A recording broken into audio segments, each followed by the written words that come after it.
NCLEX-RN practice questions. Question 1. Set 1. What is the primary goal of care for a patient with Alzheimer's disease? Curing the disease, maintaining safety and function, improving memory, teaching new skills. Management focuses on safety, nutrition, and maintaining the highest level of function possible.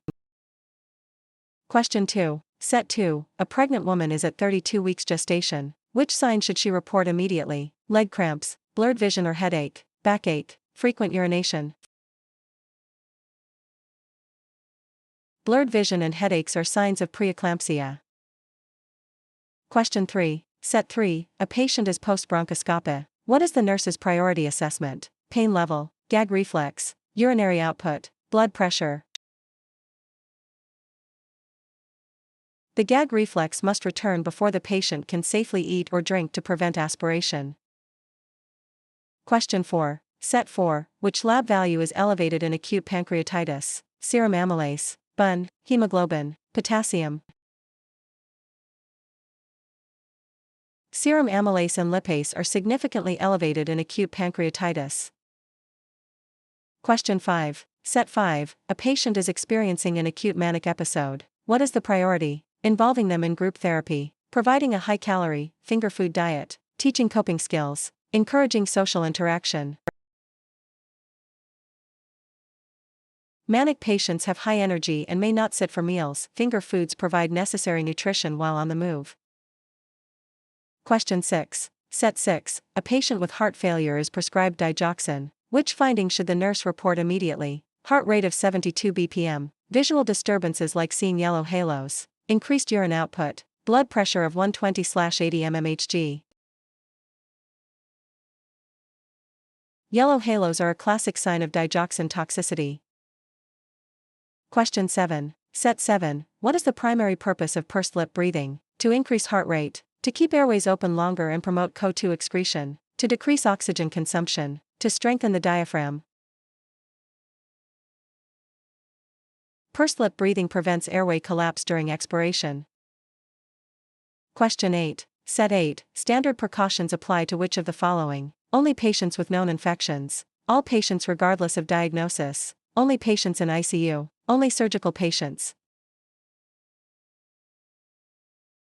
Standard precautions are used for all patients to prevent cross-contamination. Question 9. Set 9. Which EKG change is most indicative of a myocardial infarction? PR interval of 0.16 seconds, ST segment elevation, T wave inversion, presence of AU wave. ST segment elevation indicates acute myocardial injury. Question 10. Set 10. What is the significance of the TNM staging system? To determine the cause of cancer, to classify the extent and spread of the tumor, to measure the effectiveness of chemotherapy, to identify genetic markers. TNM stands for tumor size, node involvement, and metastasis. Question 11. Set 11. A patient has a suspected fracture. What is the first priority? Administer pain medication, immobilize the limb, apply ice, obtain an X-ray. Immobilization prevents further tissue damage and reduces pain. Question 12. Set 12. What is a classic sign of appendicitis? Left upper quadrant pain, rebound tenderness at McBurney's point, pain relieved by eating, hematmesis. Pain in the right lower quadrant with rebound tenderness, McBurney's point, is classic for appendicitis.